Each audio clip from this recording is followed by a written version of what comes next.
El día de hoy vamos a hablar acerca del desarrollo de habilidades metacognitivas para mejorar la comprensión de lectura. Inicialmente empezamos por la lectura.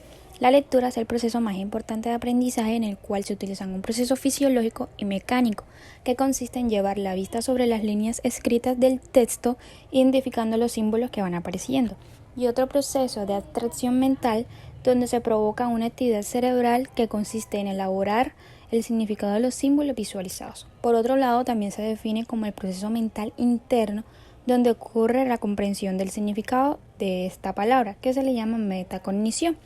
Ahora, las estrategias lectoras son las siguientes. Primero, prelectura o lectura explorativa. Consiste en leer superficialmente el texto para crear una idea general sobre el contenido del texto. 2. Lectura rápida. Trata de analizar un texto muy rápidamente y en forma global para tomar de él algunos elementos. Tercero, análisis estructural de un texto. Para comprender y captar el texto con mayor facilidad, debemos dividirlo en unidades de lectura a las que se debe enfatizar por separado. Cuarto, lectura crítica. Consiste en distinguir los hechos de las opiniones, comprender los objetivos del autor y valorar la confiabilidad de las fuentes de información. Quinto, postlectura. Pueden elaborarse diagramas, representaciones gráficas que muestren la lectura de la información o fichas bibliográficas, fichas con pregunta, problema y una revisión verbal o procesamiento de la información. Sexto, lectura reflexiva o comprensiva. Consiste en repasar una y otra vez sobre los contenidos para incorporar nuevas ideas que hayan pasado desapercibidas tratando de interpretarlas. Séptimo, lectura organizativa. Consiste en hacer una organización de las relaciones entre las ideas y hacer una localización jerárquica o ubicación de la información en orden de importancia para aprender primero lo que es más importante. ¿Cuál es ese comportamiento del estudiante frente a la lectura? Primero, la pereza mental. Segundo, la falta de interés. Tercero, se creen que todo lo saben. Cuarto, estudiantes que no les gusta leer. Y quinto, no les gusta el tema. Ahora bien, hablemos sobre los malos hábitos en la lectura. Inicialmente tenemos la regresión, que consiste en volver atrás sobre lo leído antes de terminar el párrafo. Muchas veces se hace de forma inconsciente. La regresión lo que provoca es un efecto negativo sobre la velocidad de la lectura y la comprensión de lo leído, porque se divide el pensamiento y se pierde la idea general del texto. El segundo mal hábito que encontramos es la vocalización, cuando la lectura se acompaña con movimientos labiales aunque no se emita sonido. Constituye un gran impedimento para la buena lectura porque el lector tiene que estar pendiente de cada palabra y de poder vocalizarla.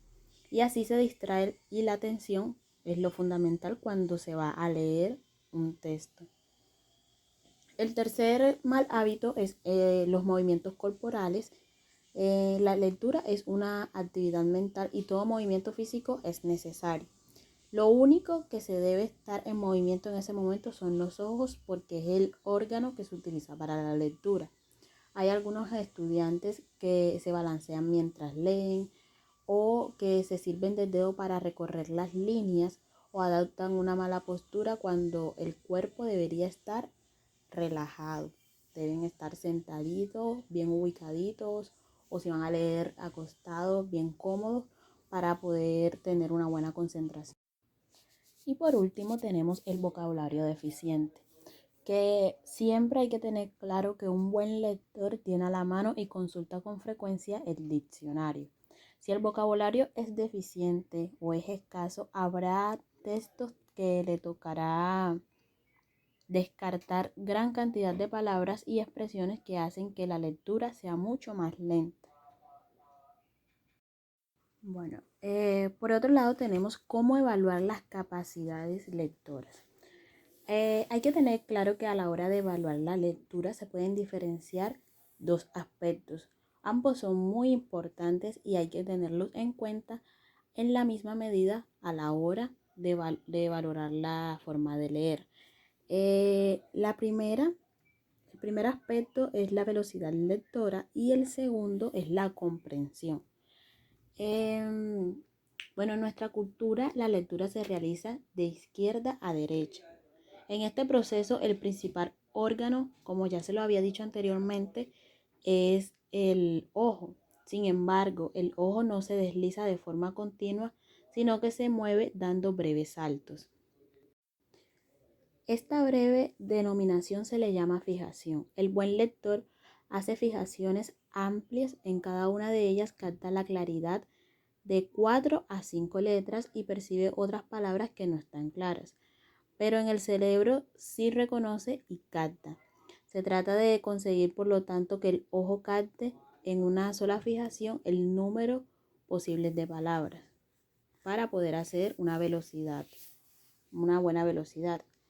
En segundo tenemos la comprensión lectora, que es comprender y es entender el significado de algo, es decir, entender tanto las ideas principales como las ideas secundarias del texto. Por lo tanto, se debe entender el significado explícito con aquellas que expresa el mensaje de fondo que el autor quiere comunicar. Bueno, el párrafo. El párrafo es cada una de las divisiones de un escrito señalados por letras mayúsculas al principio de líneas y punto y aparte al final del fragmento de escritura.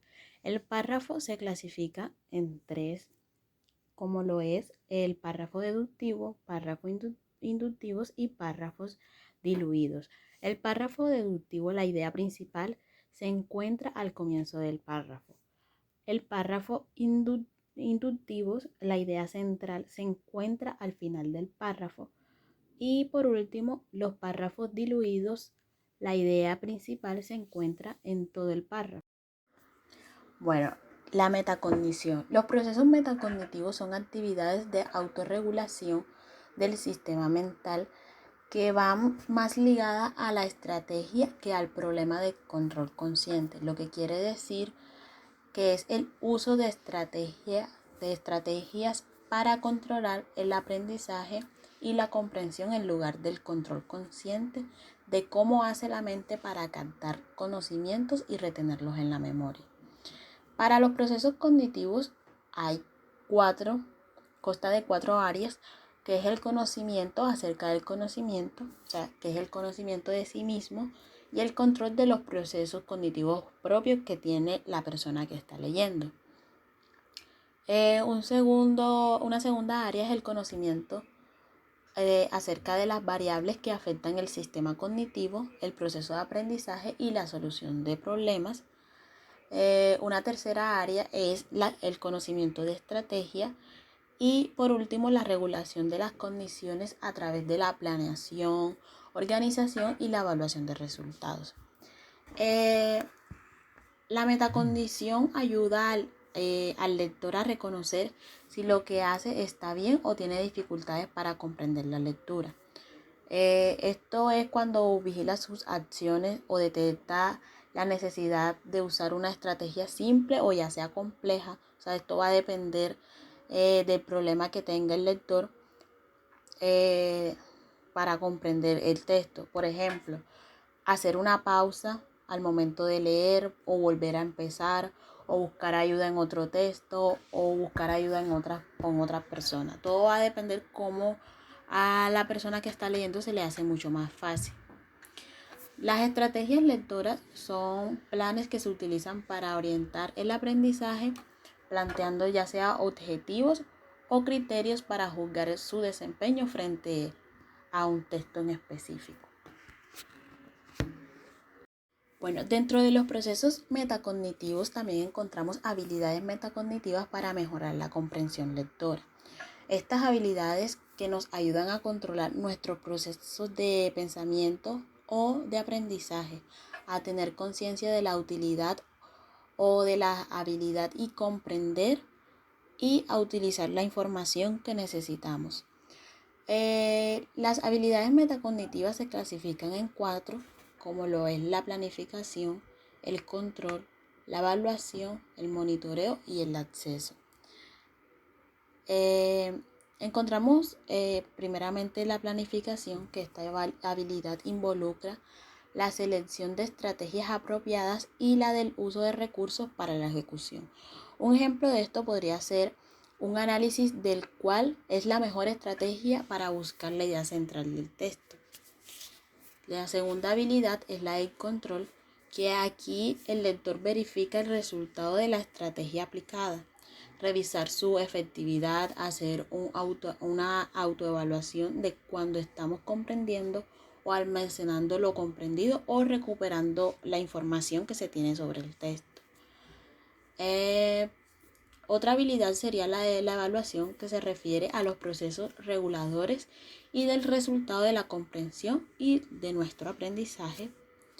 Otra habilidad es la del monitoreo, que es la observación y apreciación de la eficacia de la estrategia utilizada o la modificación de los procesos con regulación a los resultados obtenidos de la lectura. Y finalmente, los accesos, que hace referencia a que se necesita no solo el conocimiento, sino la habilidad para adquirir ese conocimiento en el momento apropiado. Bueno, estas son las referencias de donde se trajeron la información. Espero que todo esto que le trajimos el día de hoy sea muy útil a la hora de leer, a la hora de estudiar, que pongan en práctica todas estas habilidades que se les dio a conocer hoy para que se les sea mucho más fácil. Muchas gracias.